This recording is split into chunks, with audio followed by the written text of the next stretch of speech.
Même dans le dossier d'HMR, les nouvelles sont bonnes. Prétendre le contraire, malheureusement, là, c'est faire preuve de mauvaise foi. Le projet est provisionné. On a plusieurs milliards pour ce projet-là. Cependant, on ne peut pas le faire passer en réalisation à ce moment-ci pour deux raisons essentiellement. Les plans et devis ne sont pas complétés. On ne peut pas lancer des travaux d'agrandissement, de construction lorsque les plans ne sont pas complétés. Le terrain qui doit accueillir le projet n'est pas desservi encore pour les aqueducs notamment. Donc, dans les prochaines semaines, on lance des appels d'offres à hauteur de plusieurs centaines de millions, notamment pour aménager le terrain et faire en sorte qu'il puisse accueillir toutes les infrastructures en eau. Pendant ce temps-là, les plans et devis vont se compléter et ensuite, on pourra passer en réalisation. Dans votre horizon, mais nous avons les milliards nécessaires. Dans les 167 milliards du PQI, l'argent pour HMR y est. Cependant, on n'a pas la ligne spécifiquement pour des raisons fort simples. Lorsqu'un projet est en planification, on n'indique pas le montant pour éviter de fausser les appels d'offres par la suite.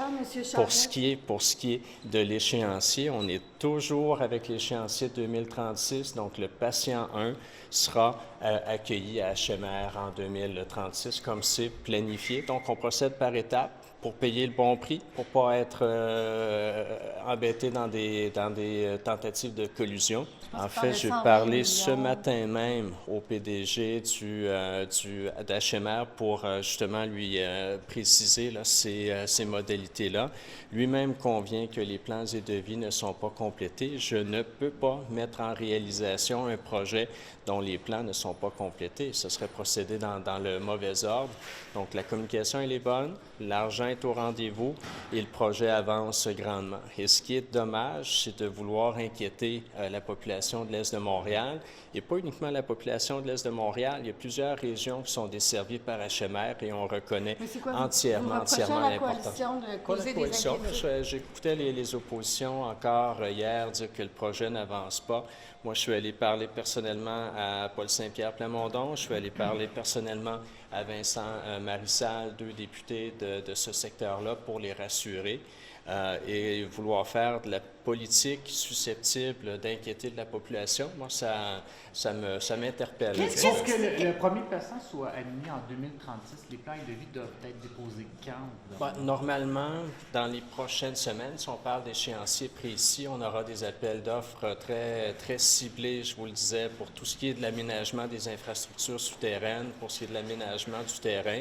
C'est des travaux là, qui vont se faire au cours de la prochaine année, sinon des 2 prochaines années, ce qui va laisser amplement le temps de compléter les plans et devis.